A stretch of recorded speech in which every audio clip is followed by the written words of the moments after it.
Eu nunca fui de pedir nada a ninguém. Sempre trabalhei em silêncio, acumulando pouco, mas com dignidade. Quando minha esposa adoeceu, gastei tudo o que tínhamos em tratamentos que só compravam tempo, não cura. Depois que ela partiu, a casa ficou grande demais e o barulho do relógio passou a me incomodar. Era o som do tempo me lembrando que, no fim, eu só tinha a mim mesmo. Então, quando minha filha Laura ligou chorando dizendo que o pequeno Gabriel estava internado com uma crise respiratória e que o plano não cobria todos os exames, eu não pensei duas vezes. O instinto de pai ainda vivia em mim, mesmo depois de tantos silêncios entre nós. Ela falava rápido, como se quisesse resolver tudo antes que eu respirasse fundo. Pai, é só uma ajuda temporária. Eu juro que te devolvo. Eu não sei mais o que fazer. Eu ouvi o som de ambulâncias ao fundo e naquele momento minha mente via o menino com tubos, máquinas e o mesmo desespero que eu senti quando sua mãe estava no hospital. Eu disse apenas, claro, filha, vamos resolver isso. No dia seguinte, fui ao banco mais próximo, o mesmo onde mantenho minha aposentadoria depositada há anos. O gerente, um rapaz jovem que sempre me chamava de Senhor Augusto, me reconheceu assim que entrei. Expliquei que precisava de um cartão de crédito. Algo simples, com limite pequeno, apenas para ajudar minha filha com as contas médicas. Ele sorriu e disse que, por ser cliente antigo e sem dívidas, poderia liberar rapidamente. Em menos de meia hora saí de lá com o cartão no bolso e um misto de alívio e orgulho. Eu não podia mais carregar o corpo da minha esposa nos braços, mas ainda podia carregar o peso de proteger quem restou da minha família. Liguei para Laura e disse que estava tudo resolvido. Ela chorou de gratidão, prometeu pagar cada centavo assim que o marido fechasse um novo contrato. O Pedro está se sentindo culpado, pai. Ele disse que vai resolver tudo logo. O importante é o Gabriel melhorar. Eu disse que não se preocupasse com dinheiro, que saúde vinha primeiro. Ela respondeu, eu sabia que podia contar com o Senhor. Naquela frase, havia algo que me devolveu um pouco da vida que o luto tinha roubado. Nos dias seguintes, passei a checar o aplicativo do banco todos os dias, não por desconfiança, mas para acompanhar as despesas e me organizar. A primeira cobrança veio do hospital, depois uma de uma farmácia. Eu me senti útil de novo. Quando o Gabriel recebeu alta, Laura me mandou uma foto dele com um sorriso largo segurando um balão. Deus abençoe o Senhor, pai, escreveu na mensagem. Eu sorri sozinho na cozinha, segurando o celular com as mãos trêmulas. A casa parecia menos vazia naquele momento. Mas o tempo foi passando e as compras começaram a se acumular. Primeiro vieram valores pequenos. Um jantar aqui, uma loja de brinquedos ali. Eu notei, mas me calei. Pensei que, talvez, fosse uma forma dela compensar os filhos depois do susto no hospital. Eu nunca fui de reclamar. A fatura de fevereiro chegou com um total que me fez franzir o senho. Quase o dobro do que eu esperava. Liguei para ela, e ela atendeu rindo, com um barulho de música ao fundo. Ah, pai, eu vi, mas pode deixar, vou resolver isso, tá? Foi só um mês complicado. A ligação caiu logo depois, e eu não quis insistir. Naquela noite, fiquei olhando para o cartão em cima da mesa, ao lado da foto da minha esposa. Imaginei o que ela diria se visse aquilo. Talvez pedisse paciência, talvez dissesse que eu devia confiar. Laura sempre teve um gênio forte, mas também sempre soube convencer. E eu, como pai, sempre achei que ceder era uma forma de amor. Quando o mês seguinte chegou, a dívida já era grande demais para ignorar. O banco ligou oferecendo parcelamento, e o gerente comentou com cuidado que o limite tinha sido aumentado automaticamente. Eu não lembrava de ter autorizado, mas ele explicou que isso acontece quando o sistema identifica uso recorrente. Eu assenti em silêncio, sem revelar que o cartão nunca tinha estado nas minhas mãos desde a primeira semana. Laura o guardava para facilitar os pagamentos do hospital, e eu nunca pedi de volta. Nessa altura, comecei a notar um distanciamento. Ela já não me ligava com a mesma frequência e quando eu tentava conversar sobre as faturas, ela mudava de assunto. Dizia que estava tudo sob controle. Eu quis acreditar. O que mais um pai pode fazer quando o amor se mistura com a culpa de ter sido ausente em algumas fases da vida dela? No aniversário de 7 anos do Gabriel, ela me convidou e eu fiquei feliz achando que seria uma comemoração simples. Levei um presente modesto, um carrinho de controle remoto. Quando cheguei, porém, vi garçons, mesas com arranjos caros e música ao vivo. Disseram-me que era patrocínio de um amigo do Pedro, e eu, ingênuo, aceitei a explicação. A festa foi linda, confesso. Gabriel correu até mim, me abraçou forte e gritou: "Vovô, viu o helicóptero? A gente chegou nele." Eu ri, sem entender, achando que fosse brincadeira. Naquele dia, pela primeira vez, um desconforto pequeno começou a crescer dentro de mim, uma coceira moral que eu não consegui calar. Mas engoli seco, bati palmas, tirei fotos e voltei para casa no fim da noite. Quando fechei a porta atrás de mim, o silêncio da casa pareceu zombar do barulho da festa. Fui dormir com um peso no peito e um pressentimento que eu não quis nomear. Nos dias seguintes, esse pressentimento cresceu. Algo em mim dizia que o sacrifício que eu fiz não era o mesmo que ela acreditava. Mas eu ainda não sabia o quanto custaria descobrir a verdade. As semanas que se seguiram àquela festa foram um teste de paciência e descrença. O correio trazia mais envelopes do banco do que cartas de qualquer outra natureza. No início, eu abria cada um com cuidado, sentava à mesa da cozinha, colocava meus óculos de leitura e fazia contas em silêncio, como se somar e subtrair pudesse transformar o absurdo em algo lógico. Mas as cifras cresciam como ervas daninhas, rápidas e silenciosas. E o mais estranho era a falta de reação de Laura. Não uma ligação, não uma mensagem, nem sequer um agradecimento pelos pagamentos que eu seguia honrando mês após mês. Paguei a primeira fatura integralmente, a segunda em parcelas, a terceira com o que sobrou da minha aposentadoria e um pequeno resgate da poupança. Quando percebi, eu já estava reduzindo gastos essenciais. Suspendi o plano de TV, passei a comprar menos carne, deixei de lado o remédio importado para o colesterol. E tudo isso sem contar a ninguém. A vergonha não vinha do valor, mas do motivo. Um pai que envelhece não teme a pobreza, teme o esquecimento.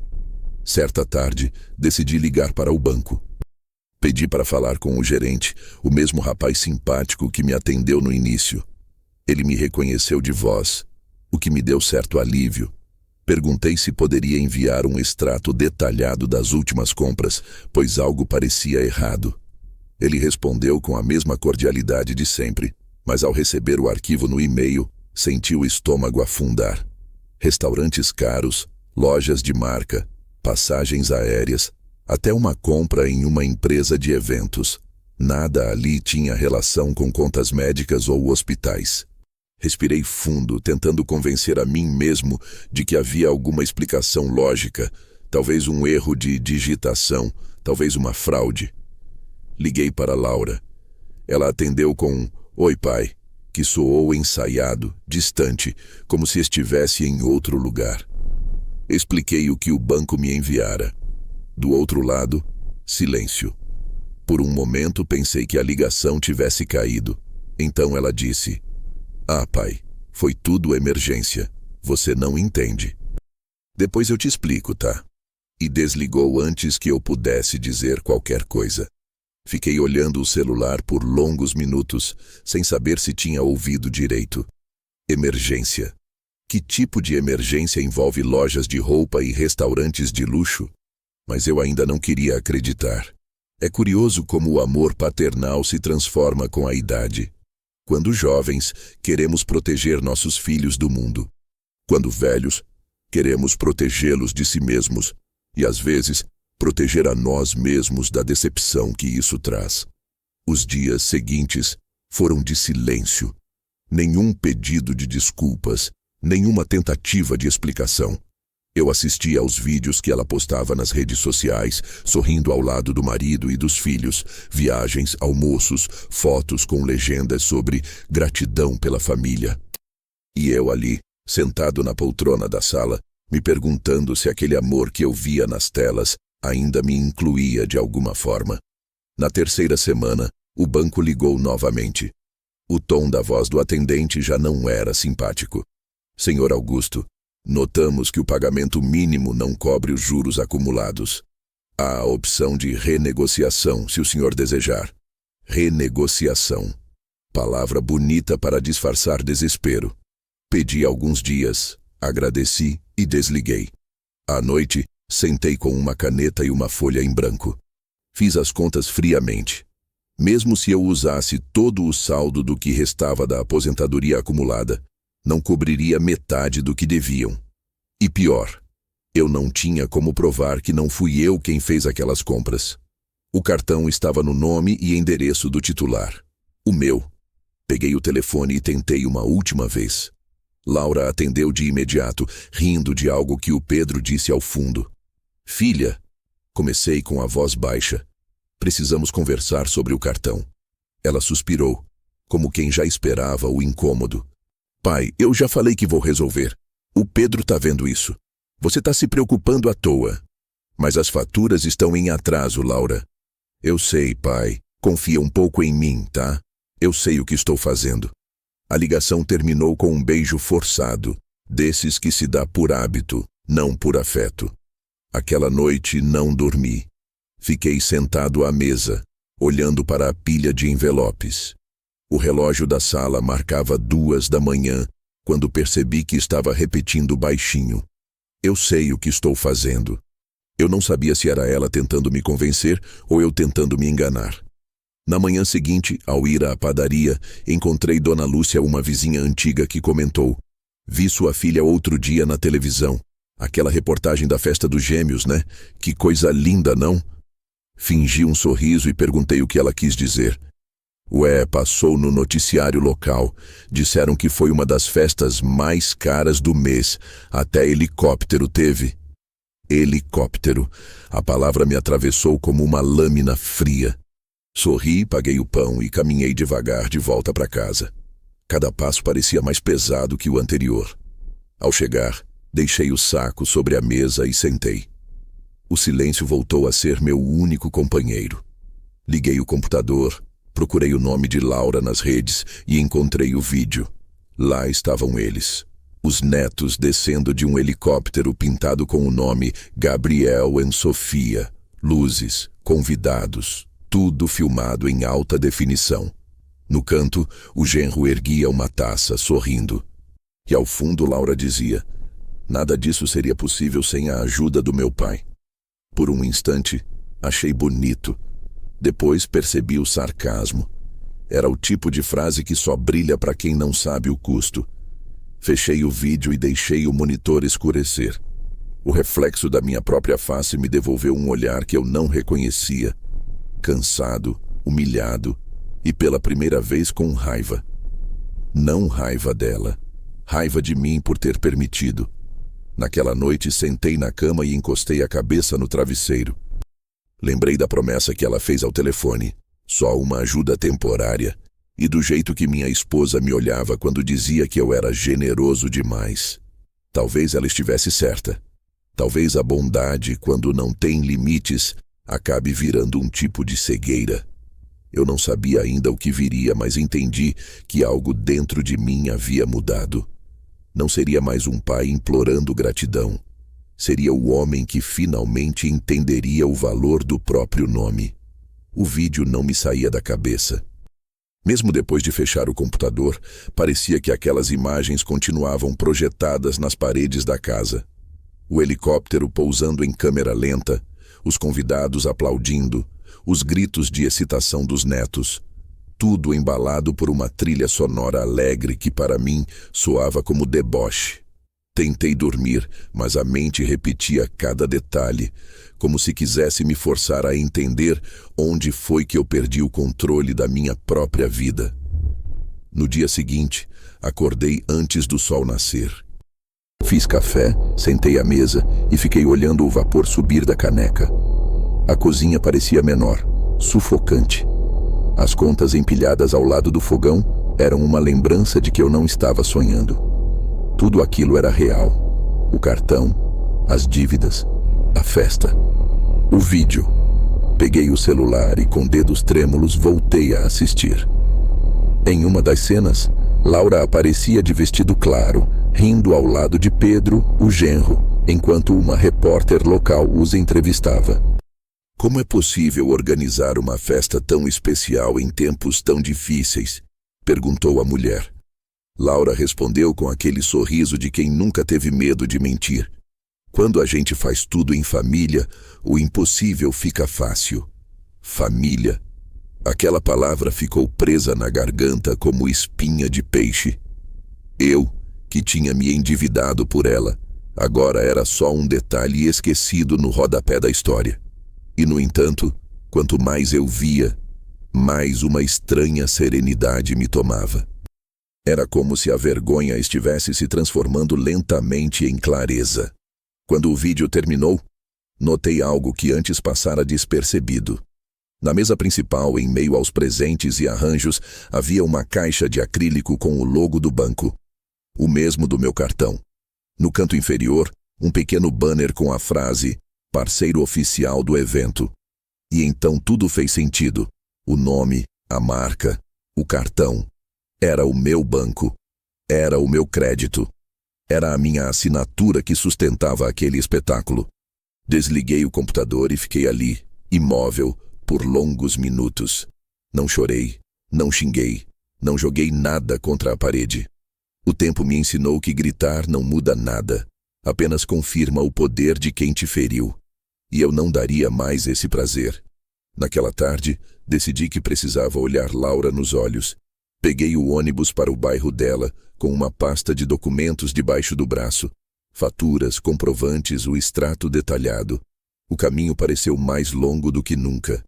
Eu via pela janela as pessoas indo e vindo com pressa, cada uma mergulhada em suas próprias pequenas tragédias. E me perguntei quantos pais, como eu, estavam pagando o preço do amor mal correspondido. Quando cheguei à casa dela, os portões estavam abertos. Ouvi risadas vindas da piscina.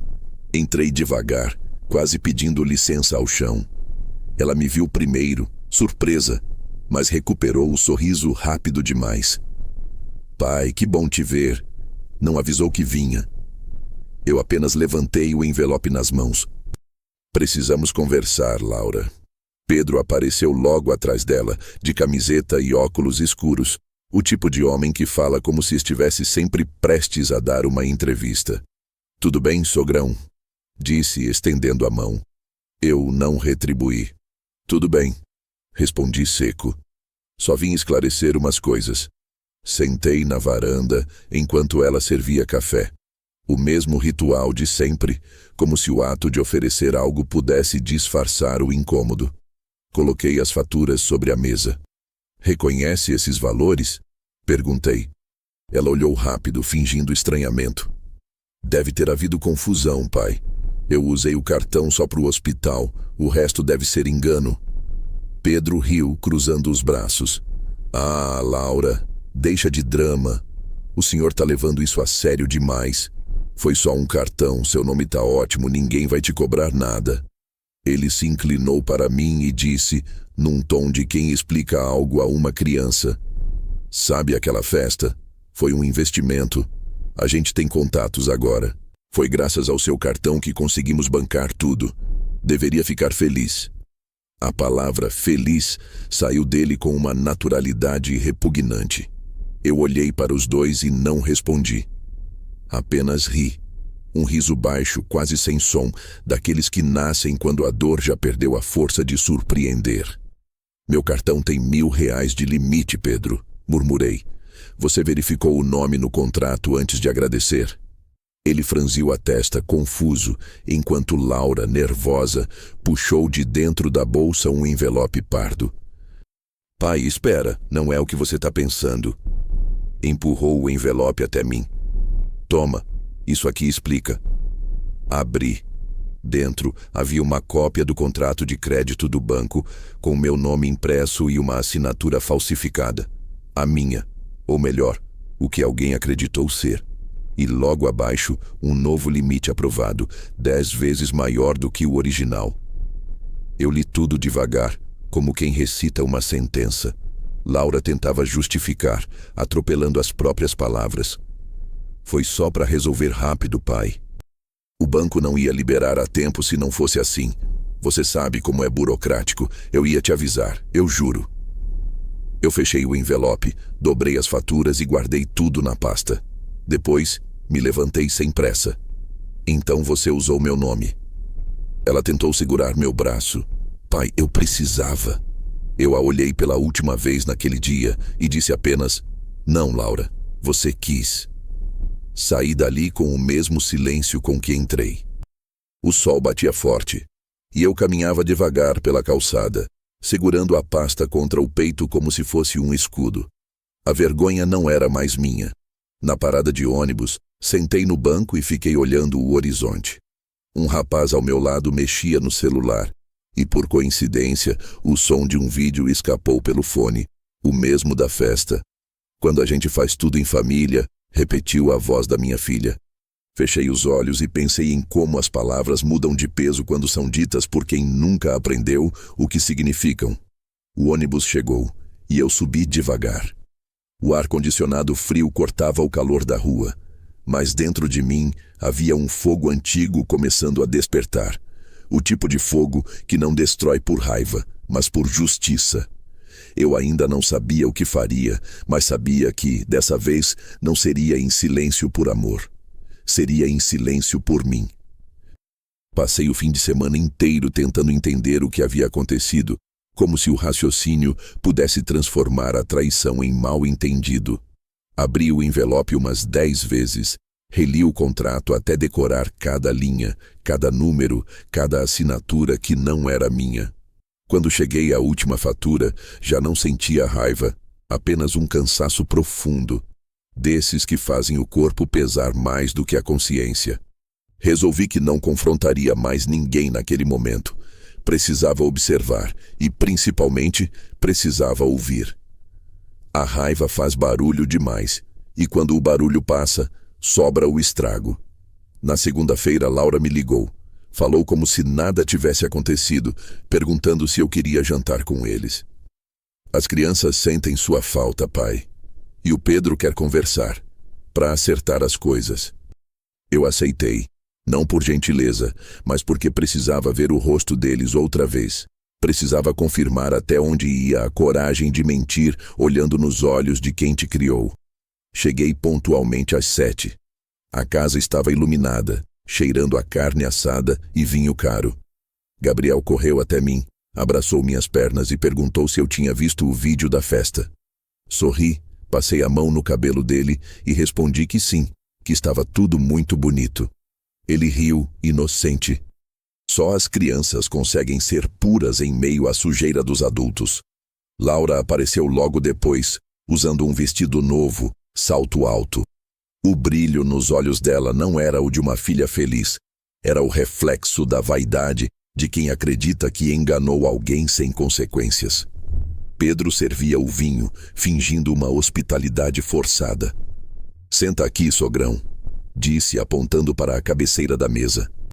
Eu sentei, observando em silêncio, enquanto ele cortava a carne com exagero, narrando cada detalhe da festa como se fosse um grande feito. Foi coisa de cinema, sogrão, disse ele. Os meninos amaram o helicóptero. Todo mundo comentou. Valeu cada centavo. Peguei o copo de água e o levei devagar à boca, fingindo atenção. Imagino, murmurei. E quem bancou essa maravilha toda? Laura parou o garfo no ar. Pedro riu. Um riso curto, sem graça, carregado de arrogância. Ora, o senhor, né? Disse, piscando o olho. Graças ao seu cartão. Por um segundo achei que ele estivesse brincando. Mas o modo como Laura desviou o olhar e forçou um sorriso revelou a verdade. O sangue me subiu ao rosto, não de fúria, mas de vergonha alheia. Eu quis rir. E ri.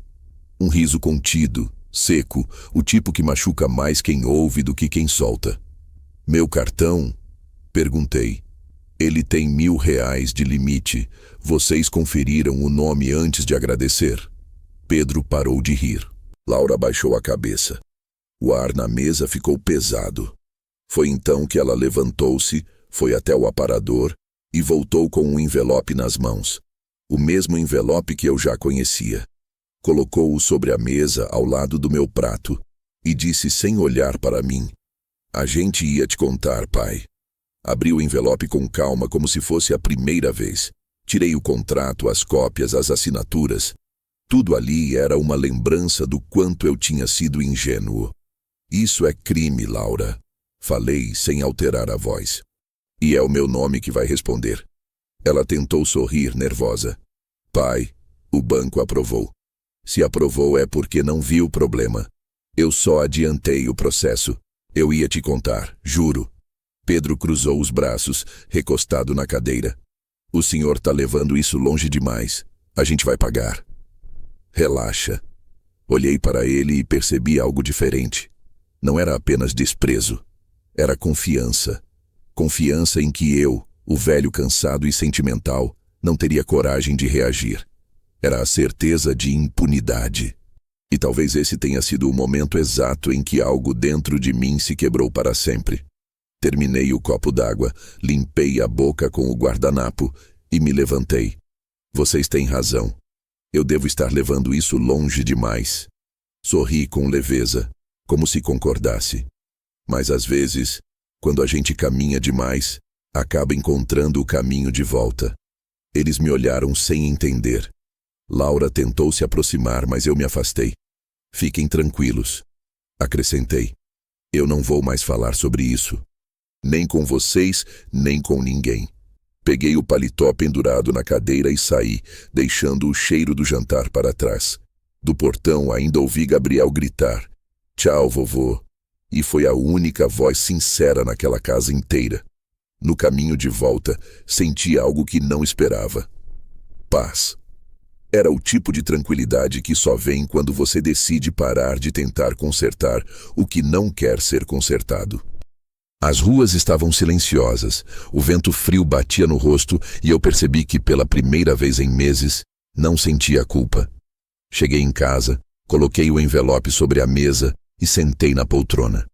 Fiquei olhando para o papel, pensando em como o amor, quando mal interpretado, vira crédito ilimitado nas mãos erradas. Lá fora, o som distante de um helicóptero cortava o céu. Fechei os olhos e pensei que talvez ainda fosse possível virar o jogo, não com gritos nem com vingança imediata, mas com a paciência que só os anos ensinam. Naquela noite, dormi pouco, mas dormi em paz. Sonhei com minha esposa me olhando com aquele semblante calmo de quem já sabia de tudo antes de mim. Quando acordei, entendi o que aquele olhar queria dizer. Espere. O silêncio é a primeira forma de resposta. E foi exatamente o que decidi fazer. No dia seguinte, acordei antes do despertador tocar, mesmo sem ter dormido direito. O sol ainda se espreguiçava entre as frestas da janela, tingindo de laranja o chão da cozinha. Havia algo diferente no ar, uma mistura de lucidez e desilusão. Eu já não tinha dúvidas sobre o que havia acontecido. Só queria entender até onde ela tinha ido. Há traições que não nascem de raiva, nem de maldade pura, mas da covardia de quem escolhe o caminho fácil e espera que o amor alheio pague a conta. E era isso o que eu via agora em Laura. Covardia. Preparei o café como sempre, em silêncio, tentando afastar da cabeça as imagens da noite anterior. O riso de Pedro, o olhar vacilante de Laura, a frieza com que me trataram como se eu fosse um inconveniente. Eu podia perdoar a mentira, talvez, mas o desprezo não. A mentira ainda carrega um resquício de medo. O desprezo é a certeza de que você não representa mais nada. Abri o envelope uma última vez. Observei a assinatura falsificada, as linhas mal traçadas, o esforço para imitar minha caligrafia trêmula. Vi o valor do novo limite, 10 vezes superior ao original. as taxas, as parcelas, o endereço de correspondência atualizado, tudo com a precisão de quem planejou cada detalhe. Não foi impulso, foi cálculo. Fui ao banco naquela manhã. Entrei com a calma de quem carrega a própria sentença no bolso. O mesmo gerente me recebeu, o jovem sorridente que um dia me chamou de cliente exemplar. Sentei na cadeira, coloquei o envelope sobre a mesa e disse: quero entender isso. Ele pegou os papéis, leu por alguns segundos e franziu o senho. Senhor Augusto, esse limite foi ampliado mediante solicitação presencial. Presencial? Perguntei olhando firme. Sim, senhor. Assinatura confirmada. Ele virou a tela do computador. E lá estava. Uma imagem do documento, digitalizada com minha assinatura falsificada e uma foto de um homem segurando o papel. O rosto não aparecia inteiro, mas o relógio no pulso era inconfundível, o mesmo que dei a Pedro no Natal passado. Não senti raiva, senti o tipo de vazio que vem quando o coração entende antes da cabeça. A traição de um genro era uma coisa, a permissão silenciosa da minha filha, outra completamente diferente. Peguei de volta o envelope, agradeci ao gerente e saí. Antes de cruzar a porta, ele ainda perguntou se eu queria registrar uma denúncia. Respondi: ainda não, mas agradeço.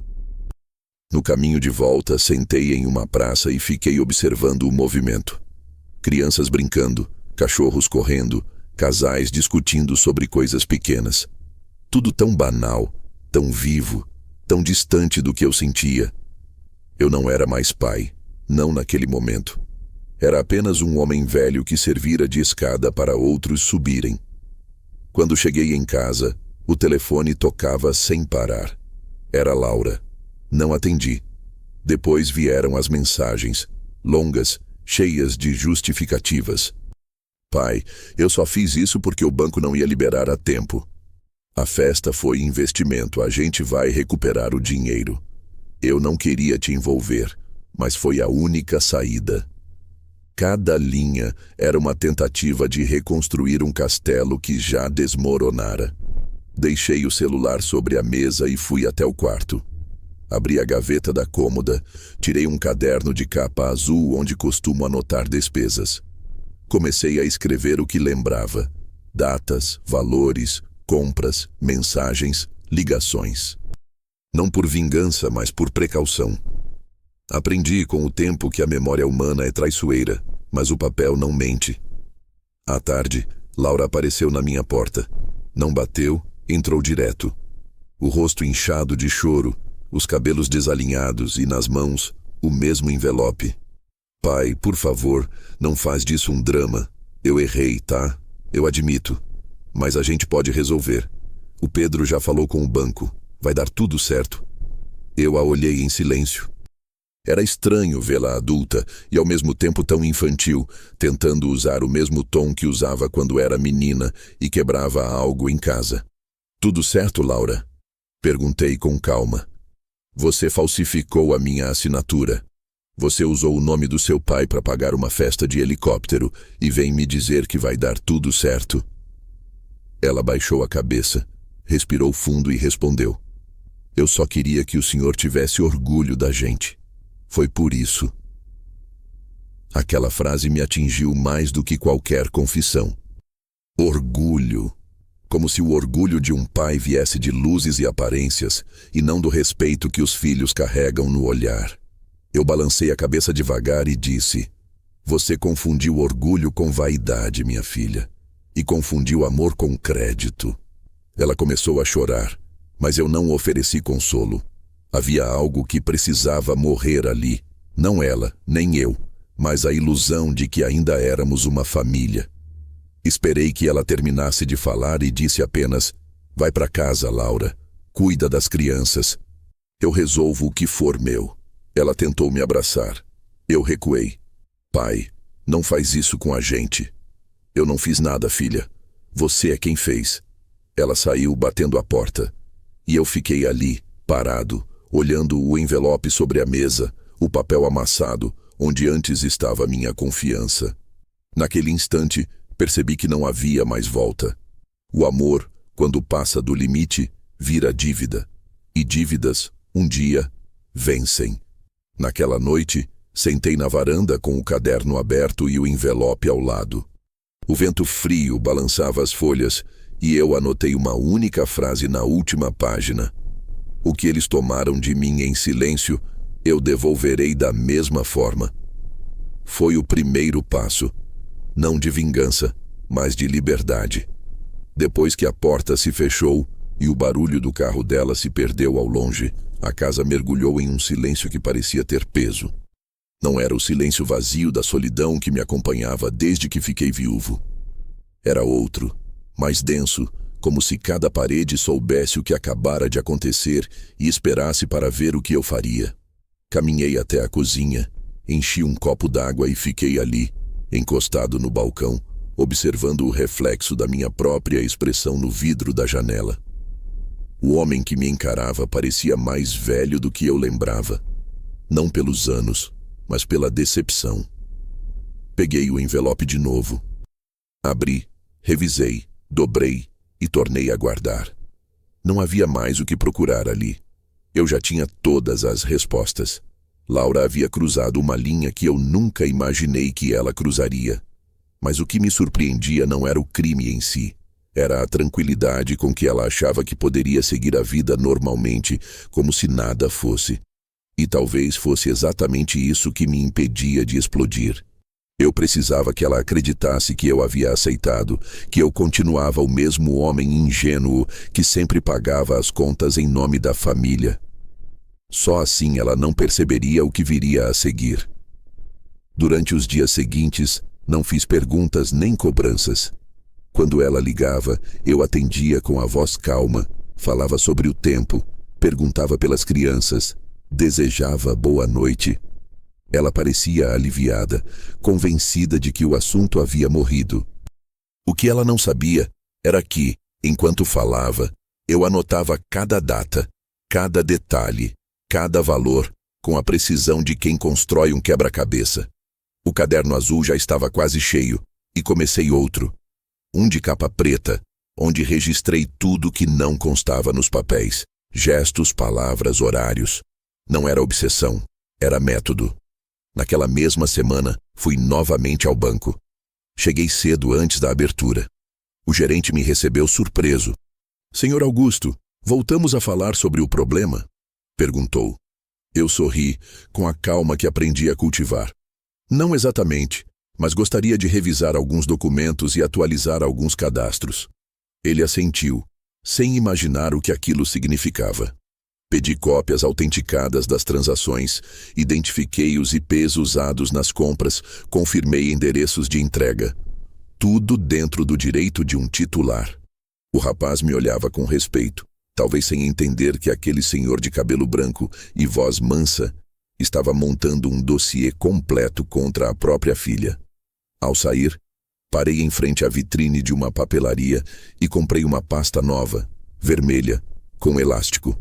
A mesma cor da que guardava os documentos da casa. Quando cheguei, guardei os papéis dentro, fechei e coloquei sobre o armário. Era quase simbólico. O começo da minha reparação. Nessa altura, os telefonemas de cobrança começaram. A voz metálica das gravações repetia as mesmas frases. Evite restrições em seu nome. Regularize sua situação. Entre em contato imediatamente. Eu anotava os números, os horários e guardava cada comprovante. Um dos atendentes, mais insistente, me ligou 3 vezes no mesmo dia. Na terceira, respondi. Anote bem, meu jovem. O titular está ciente e a conta será paga, mas não do jeito que vocês imaginam. Ele não entendeu o tom e eu também não expliquei. À noite, Laura me mandou uma mensagem de voz. Parecia tranquila, quase alegre. Falou sobre as crianças, contou que o Pedro estava fechando um novo negócio e que logo tudo se resolveria. No fim disse, o senhor não precisa se preocupar com nada, tá, pai? A gente vai dar um jeito. Eu ouvi a mensagem 2 vezes. Na segunda, percebi o detalhe que escapara antes. Ela não dizia, vou pagar o que te devo. Dizia, a gente vai dar um jeito. E dar um jeito na boca de quem já mentiu uma vez é só outra forma de dizer: vamos empurrar com a barriga. Foi naquela noite que decidi agir. Mas não ainda. Aprendi com a vida que o tempo é o aliado mais fiel de quem sabe esperar. O apressado comete erros. O paciente colhe certezas. E eu queria certezas. Todas. Comecei discretamente. Liguei para um advogado conhecido, o mesmo que cuidara da papelada da casa anos atrás. Um homem discreto, mais velho do que eu, daqueles que falam pouco e escutam muito. Expliquei que havia ocorrido um problema familiar, sem entrar em detalhes. Ele me ouviu até o fim e disse apenas: traga tudo. O senhor sabe que documentos não mentem. No dia seguinte, levei as pastas. Ele folheou calmamente, fez anotações, pediu cópias, carimbos, assinaturas. Quando terminamos, me olhou por cima dos óculos e disse: isso aqui pode dar cadeia, Augusto. Mas o senhor quer isso? Eu balancei a cabeça. Ainda não. Quero apenas garantir que, quando eu decidir, nada volte contra mim. Ele sorriu de leve. Então o senhor já decidiu, só ainda não sabe quando. Voltei para casa com uma tranquilidade estranha. O vento da tarde batia leve nas árvores, e pela primeira vez em meses, senti que estava no controle. Laura acreditava que eu era o mesmo pai dócil de sempre, e o banco acreditava que eu era o devedor confuso que esqueceu de cancelar o cartão. Ambos estavam errados. Comecei a mudar pequenas coisas. Abri uma nova conta em outro banco, transferi minha aposentadoria, encerrei o limite do antigo cartão e pedi que todas as futuras comunicações fossem feitas apenas por escrito. O gerente antigo ficou confuso, tentou argumentar, mas eu insisti. Questão de organização, disse. Ele sorriu sem entender que aquela palavra significava muito mais. Os dias seguintes correram tranquilos. Laura não desconfiava de nada. Mandava fotos dos netos, mensagens carinhosas, e eu respondia com frases curtas, neutras. Deixei que ela acreditasse que o tempo apagara o que aconteceu. Às vezes, o perdão é o disfarce mais eficaz da justiça. Numa tarde de quinta, enquanto eu regava as plantas da varanda, o celular vibrou. Era uma notificação do banco antigo. Cartão cancelado, operação encerrada. O som foi quase musical. Senti um alívio silencioso, desses que não pedem testemunha. O jogo tinha virado e ninguém além de mim sabia. Entrei em casa, sentei na poltrona e olhei para o envelope. Pela primeira vez, ele não me parecia uma lembrança amarga, mas um lembrete de que até o amor precisa de limites. A vingança, se é que se pode chamar assim, já havia começado. E o melhor de tudo, ninguém tinha percebido. O silêncio é um território que poucos sabem habitar. A maioria das pessoas se apressa em preenchê-lo com palavras, explicações, justificativas. Mas eu aprendi que às vezes ele é o escudo mais afiado que existe. Depois de cancelar o cartão e reorganizar minhas finanças, deixei de falar sobre o assunto com qualquer um. Nem vizinhos, nem amigos do clube, nem meu advogado. O que antes era uma ferida aberta começou a se transformar em uma espécie de laboratório. Eu observava, anotava, esperava. As semanas correram com uma calma enganosa. Laura continuava me mandando mensagens, todas com o mesmo tom doce e ensaiado. Oi, pai, o Gabriel fez um desenho para você. Ou, o Pedro perguntou se o senhor tá bem. Eu respondia com gentileza, estou, filha. Dê um beijo nas crianças. E só. Nada de perguntas, nada de cobranças.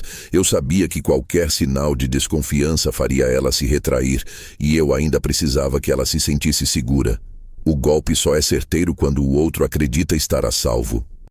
Com o tempo percebi que ela havia voltado à rotina de ostentar. Fotos novas nas redes, viagens curtas, jantares caros. A legenda de uma das imagens me chamou a atenção. Vitórias da vida conquistadas com esforço e união. Esforço e união. Palavras que ganhavam outro significado quando o esforço vinha do sacrifício dos outros e a união era um pacto de egoísmo. Comecei a guardar provas, discretamente. Fiz capturas de tela das publicações, das transações antigas, das mensagens onde ela assumia ter resolvido as coisas no banco. Arquivei tudo em pastas digitais com datas e descrições. Até os áudios de voz, curtos e descuidados, foram salvos. Um a um, formavam uma sinfonia silenciosa de culpa. Eu não sabia se usaria aquilo judicialmente ou não, mas sabia que precisava estar pronto. Quando a verdade resolvesse aparecer, eu não queria depender da memória. Enquanto isso, Pedro, o genro, seguia com a mesma arrogância. Um dia me mandou mensagem direta: "Sogrão, tô fechando uma parceria que vai mudar nossa vida. Depois te explico." Eu li e deixei sem resposta. Horas depois, outra mensagem: "Vai valer a pena, confia." Confia. Essa palavra, dita por ele, tinha o peso de uma ameaça. Apaguei as mensagens e desliguei o celular. Mas a cada movimento deles, algo em mim se solidificava. Já não havia espaço para raiva, só estratégia. Comecei a revisar documentos antigos, especialmente o da casa onde moravam. Quando comprei aquele imóvel, anos atrás, coloquei o nome de Laura como coproprietária, 49%, mantendo o restante comigo. Era meu jeito de garantir que, se um dia eu partisse, ela e as crianças teriam um teto. Nunca imaginei que essa decisão se tornaria a chave do meu contra-ataque. Fui ao cartório e pedi cópias atualizadas da escritura. A moça do balcão me reconheceu. "Ah, senhor Augusto, ainda com aquele imóvel bonito na Alameda das Palmeiras?" Sorriu. Respondi apenas com um "por enquanto." Quando recebi os papéis, confirmei o que já lembrava. A casa ainda estava vinculada ao meu CPF. Eles nunca haviam regularizado a transferência, ou seja, juridicamente o imóvel ainda era meu. Voltei para casa com o documento embaixo do braço e uma calma quase perigosa. Preparei um café, sentei na poltrona e fiquei olhando para as folhas. O som do relógio na parede marcava o ritmo da minha respiração. Eu já não era o homem que havia se humilhado pedindo explicações. Eu era o dono de cada centímetro daquela mentira. Nos dias seguintes, continuei em silêncio. Laura, achando que eu havia esquecido tudo, voltou a pedir pequenas ajudas. Primeiro, uma conta de luz atrasada. Depois, um adiantamento da aposentadoria. Em cada pedido, eu via um teste. E em cada resposta, "Claro, filha, pode deixar", eu via um ensaio. Mas ao invés de transferir o dinheiro, eu depositava valores simbólicos. R$ 20, 50, o suficiente para parecer distraído, o bastante para deixar rastros. Ela agradecia com emojis e promessas. Eu sorria. Enquanto ela acreditava estar me enganando de novo, eu consolidava a armadilha. Em paralelo, meu advogado revisava discretamente os contratos. Ele me ligou certo dia, voz baixa, tom respeitoso. "Augusto, encontrei algo interessante. Há um empréstimo em andamento, feito pelo seu genro, e o imóvel consta como garantia. Mas o detalhe é que ele não tinha autorização legal para isso." Fiz silêncio. "Quer que eu ative as medidas?" perguntou. Eu respirei fundo. "Ainda não. Me avise quando o prazo vencer." Quando desliguei, percebi que o silêncio, até então um abrigo, agora era também uma arma afiada. Cada palavra não dita era uma armadilha a mais que eu deixava aberta no chão por onde eles caminhavam. E o melhor de tudo é que eles próprios se aproximavam do precipício com o sorriso de quem acredita estar no controle. As mensagens de Laura continuaram vindo, agora mais raras. Às vezes percebia um tom de ansiedade disfarçada. "Pai, o banco tá me ligando, mas deve ser engano, né?" Eu respondia apenas: "Deve ser, filha, engano acontece." E voltava ao meu café. Naquela noite, sentei na varanda, olhando o céu sem nuvens. O vento trazia o cheiro distante de chuva. Pensei em quantas vezes eu havia confundido silêncio com fraqueza. Agora, via que era o contrário. O silêncio era um campo minado que eu controlava. e cada passo em falso deles seria apenas o som inevitável da explosão que viria. Peguei meu caderno preto e escrevi uma frase. Quem não respeita o silêncio alheio, acaba ouvindo o próprio grito. Fechei o caderno e encostei a cabeça na cadeira. Lá fora, um trovão anunciou o que eu já sabia. A tempestade estava chegando. E desta vez, eu seria o único que tinha guarda-chuva. Naquela semana, o céu parecia refletir exatamente o que eu sentia por dentro. Pesado, cinzento, prestes a desabar. Eu já não precisava fazer nada além de esperar. O advogado me avisara que o prazo do empréstimo feito pelo Pedro venceria em poucos dias e que o banco, ao não receber o pagamento, tomaria as medidas cabíveis. A ironia era que o imóvel usado como garantia, a casa onde eles viviam, a casa que um dia eu comprei por amor, ainda estava legalmente em meu nome. O empréstimo não era só irregular, era uma bomba-relógio com meu CPF e a assinatura falsificada deles como pavio. Na manhã de segunda-feira, o telefone tocou. O número era de São Paulo, o mesmo código do banco. Atendi calmo, com a voz de quem já sabe o enredo inteiro antes do desfecho. Senhor Augusto? Perguntou a atendente polida. Aqui é do setor jurídico da instituição. Houve um atraso em um contrato de crédito vinculado ao seu nome. O senhor confirma que autorizou o empréstimo? Respirei fundo. Confirmei sim, mas também cancelei a autorização por meio de um advogado. Os documentos devem chegar até vocês nos próximos dias. Do outro lado da linha, silêncio. Depois a mulher respondeu com cuidado. Entendo, senhor. Então o senhor confirma que deseja proceder com o bloqueio de bens vinculados ao contrato? Confirmo. Ela agradeceu e encerrou a ligação. E foi só isso. Um clique. Um simples confirmo. Às vezes a vingança cabe numa palavra de 8 letras. No dia seguinte, às 9 da manhã, meu telefone vibrou com uma notificação. Ação de bloqueio protocolada. Status em análise. Não senti euforia nem raiva. Apenas o mesmo tipo de serenidade que vem quando o último capítulo de um livro se escreve sozinho. 2 horas depois, o telefone tocou de novo. Dessa vez, era Laura. A voz dela vinha tensa, apressada. Pai, o senhor recebeu alguma ligação do banco? Eles estão dizendo que a casa está em risco, que houve uma irregularidade no empréstimo. Eu respirei fundo, fingindo surpresa. Casa? Que casa, filha? A nossa, pai. Eles disseram que o imóvel está no seu nome e que... Pai, o que o senhor fez? Fechei os olhos e deixei que o silêncio respondesse por mim. Ela repetiu meu nome 2 vezes, a voz tremendo. Pai, fala alguma coisa. Finalmente murmurei. Eu só confirmei o que era meu direito. E desliguei. Não demorou até que o Pedro me ligasse também. O tom dele era completamente diferente de todas as conversas anteriores. Não havia mais arrogância, nem ironia, só desespero. Sogrão, pelo amor de Deus, o banco tá bloqueando tudo. Eu tô tentando resolver, mas eles disseram que o senhor denunciou o contrato. Eu não denunciei, Pedro, respondi calmo. Eu apenas mostrei os papéis certos para quem precisava ver. E parece que o resto se denunciou sozinho.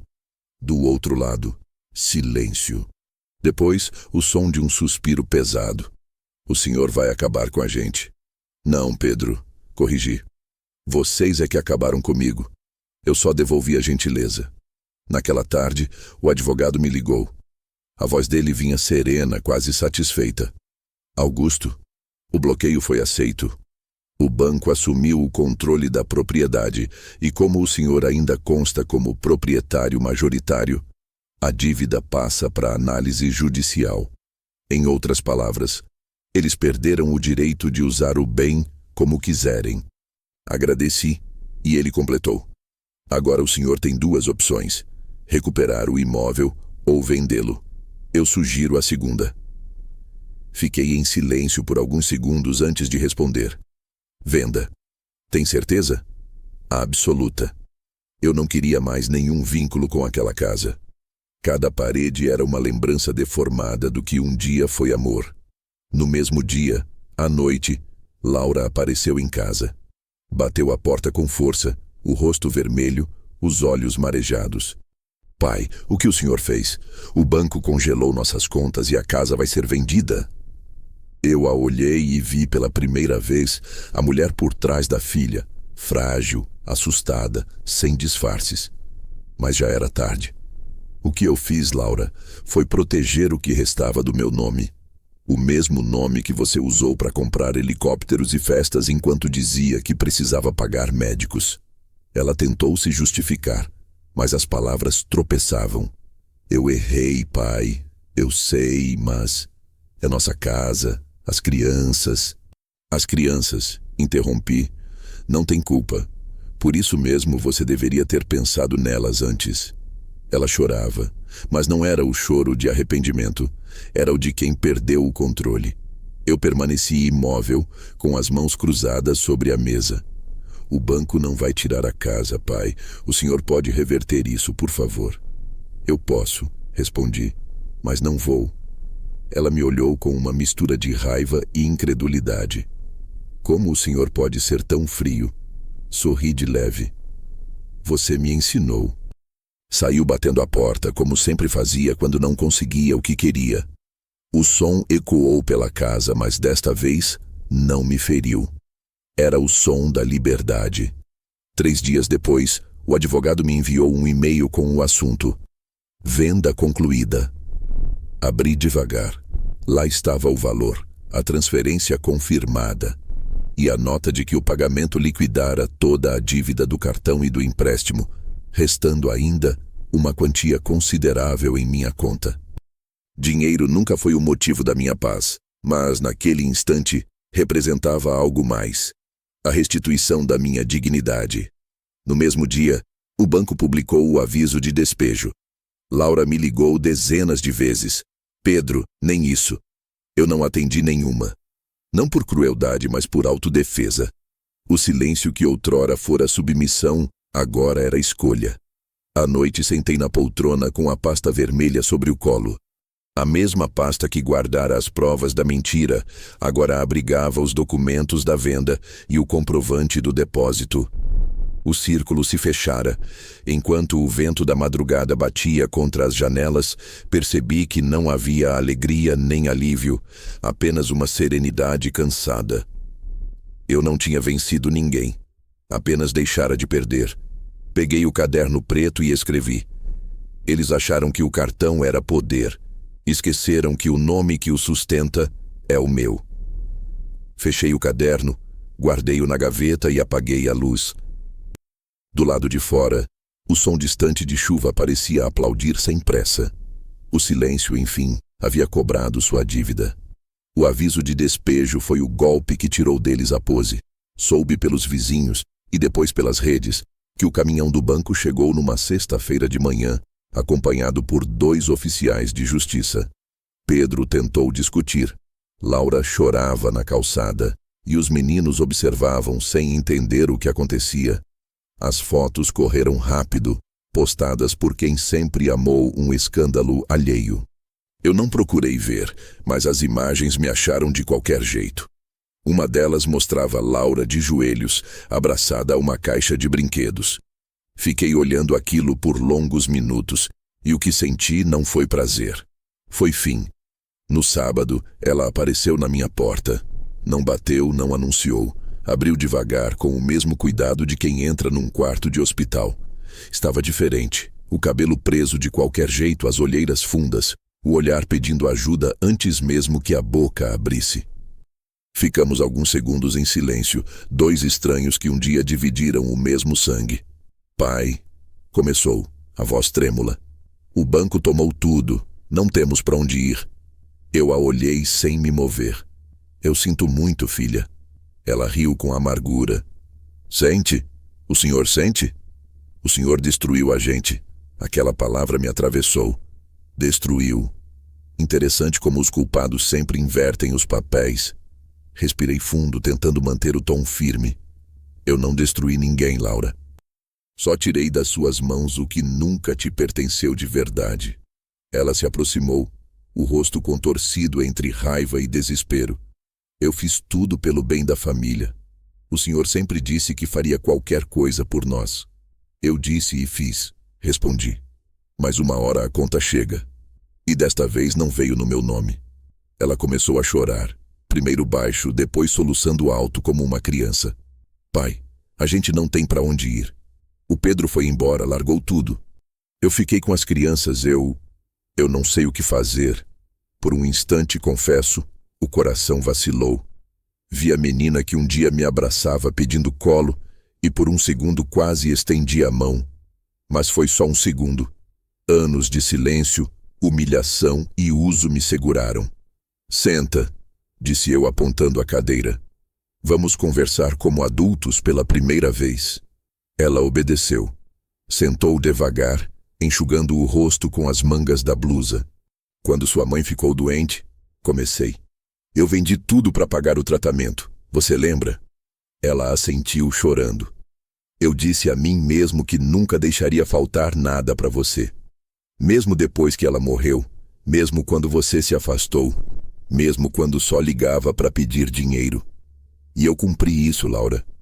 Cumpri até o dia em que você decidiu que o amor de um pai podia ser usado como garantia de crédito. Ela abaixou o olhar, incapaz de me encarar. O senhor me odeia? Sussurrou. Não, respondi.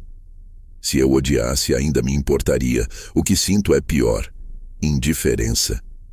As palavras saíram calmas, mas pesadas, e talvez por isso tenham doído mais do que qualquer grito.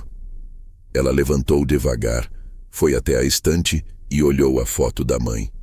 Passou os dedos no vidro e por um instante o rosto dela amoleceu. A mamãe ficaria envergonhada de mim, murmurou. Ficaria, confirmei. Mas também te perdoaria. Eu ainda não consigo. Ficamos em silêncio. Lá fora, o som distante de carros e o canto de um sabiá que insistia em cantar mesmo em meio àquele peso. E agora? Perguntou ela. O que vai ser da gente? Da gente não sei, disse. De mim eu sei. Vou seguir. Você vai ter que aprender o que significa recomeçar sem o dinheiro dos outros. Ela me olhou com uma mistura de raiva e desespero. O senhor vai me deixar na rua com meus filhos? Eu não deixei. Você se colocou lá. E é lá que começa o aprendizado. Ela ficou parada, tentando achar algum argumento que fizesse sentido, mas não havia mais nenhum. No fim, baixou a cabeça e disse, quase num sussurro, eu só queria que o senhor tivesse orgulho de mim. Orgulho? Repeti. Orgulho é coisa que se conquista, não que se compra. Você confundiu luxo com respeito. E respeito, minha filha, não se parcela. Ela respirou fundo, se levantou e caminhou até a porta. Antes de sair, virou-se. O senhor vai me perdoar um dia? Talvez, respondi. Quando eu conseguir me perdoar por ter criado alguém que achou que o amor do próprio pai era ilimitado. A porta se fechou devagar, sem estalos, como se até ela tivesse aprendido a respeitar o silêncio. Fiquei ali, sentado, por um bom tempo. A casa parecia maior, mais vazia, mas estranhamente leve. Peguei o caderno preto e escrevi. O amor é um crédito que só deve ser dado a quem sabe pagar com gratidão. Fechei o caderno e fui até a varanda. O vento da tarde vinha morno, carregando o cheiro de terra molhada. Pela primeira vez em muito tempo, não pensei em dívidas, nem em contas, nem em vingança. Pensei apenas na paz, aquela que chega quando a justiça é feita sem barulho. No domingo seguinte, recebi uma mensagem curta, sem nome. O Pedro fugiu. A polícia está atrás dele. Eu apenas apaguei. O ciclo estava completo. Sentei-me na poltrona, encostei a cabeça e fechei os olhos. O colapso deles não era meu triunfo. Era só o espelho de tudo o que destruíram sozinhos. Eu tinha me libertado e, com o silêncio, reconquistei o único patrimônio que realmente importava. Minha própria paz. Depois que Laura foi embora, a casa ficou mergulhada em um tipo de quietude que não incomodava mais. Era o mesmo silêncio que antes me pesava como culpa, mas agora soava como descanso. Os dias passaram lentos e pela primeira vez em muito tempo não houve cobranças, nem ligações insistentes, nem promessas vazias. Eu acordava com o nascer do sol, fazia meu café, regava as plantas da varanda e deixava o vento entrar. O relógio na parede, que antes me parecia um lembrete cruel do tempo desperdiçado, agora marcava o compasso exato de uma vida recomeçando. A notícia de que Pedro havia fugido veio pelos jornais locais. Dívidas, fraudes, um negócio fictício de marketing que nunca existiu de verdade. Não senti surpresa, apenas uma pontada de pena. Homens como ele sempre acabam correndo de alguma coisa, dos credores, da polícia ou de si mesmos. Já a Laura, eu soube por um conhecido do banco que ela havia deixado a cidade com as crianças e ido morar com uma tia distante. Nenhum pedido de ajuda, nenhuma carta. Foi melhor assim. Às vezes, o amor precisa de distância para não morrer de vergonha. Nos primeiros meses depois de tudo, aprendi a viver devagar. Descobri que o silêncio pode ser companhia quando se aprende a escutá-lo. Reformei parte da casa, pintei as paredes da sala de um tom mais claro e doei os móveis que me lembravam dias pesados. Cada gesto era um modo de apagar o rastro da culpa que não me pertencia mais. À noite, voltava a ler, coisa que não fazia desde os tempos em que minha esposa estava viva. Li livros que ela gostava, e em cada página parecia ouvir sua voz me dizendo que eu finalmente estava respirando do jeito certo. Num sábado qualquer, decidi visitar o litoral. Peguei um ônibus cedo, sem destino fixo. Queria apenas ver o mar. Fazia mais de 10 anos que eu não via o horizonte se abrir daquele jeito. Sentei na areia, tirei os sapatos e deixei que a água fria molhasse os pés. Olhei para o infinito e percebi o quanto passei a vida tentando salvar os outros de naufrágios que eles mesmos provocavam, sem notar que eu próprio já estava me afogando há anos. Ali, diante das ondas, compreendi que o perdão não é um presente que se dá a quem errou.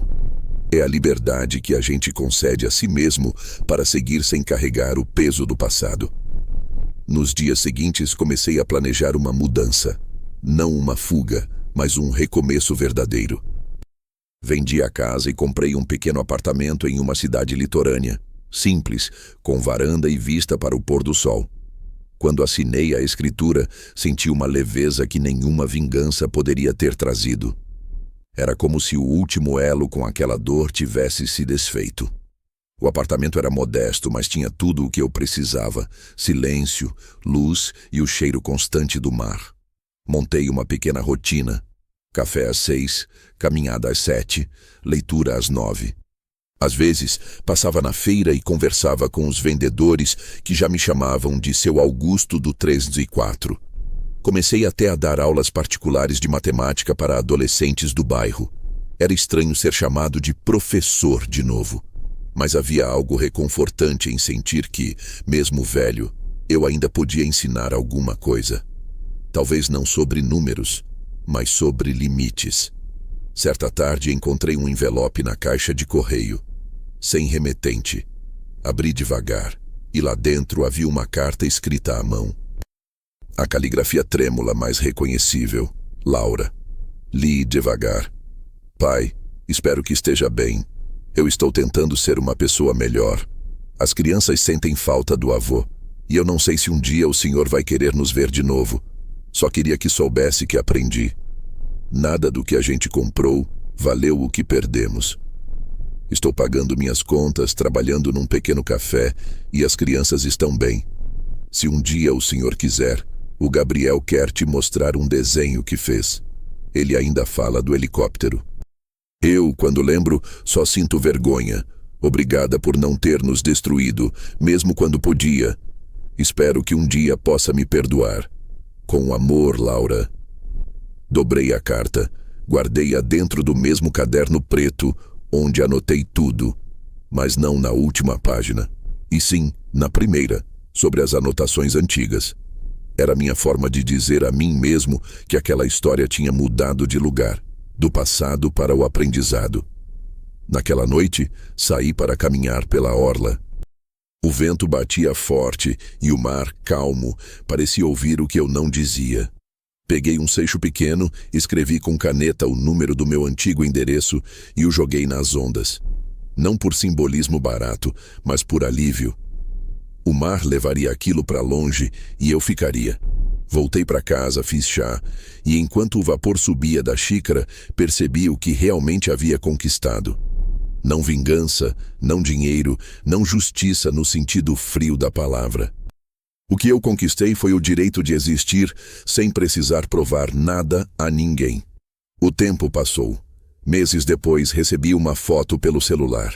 Gabriel e Sofia sorrindo, uniformizados de mãos dadas. Nenhuma legenda, só a imagem. E por algum motivo, aquilo me bastou. Não respondi. Apenas deixei a foto ali como uma prova silenciosa de que, às vezes, a vida se reconstrói sozinha, quando a gente finalmente para de tentar controlar o destino dos outros. Hoje, quando acordo e olho o mar pela varanda, penso que a vingança nunca foi meu propósito. O que eu queria era equilíbrio. E consegui. O amor, quando não é correspondido, se transforma em sabedoria. E a sabedoria, quando amadurece, vira paz. Fecho os olhos e ouço o som das ondas. Tudo que me tomaram foi devolvido de outro jeito, em forma de serenidade. Penso em Laura, nas crianças e no tempo que ainda me resta. Talvez um dia a gente se reencontre, mas se isso não acontecer, já está bem. A vida, afinal, não é sobre o que perdemos, mas sobre o que decidimos não carregar mais. E eu, enfim, deixei o peso na areia.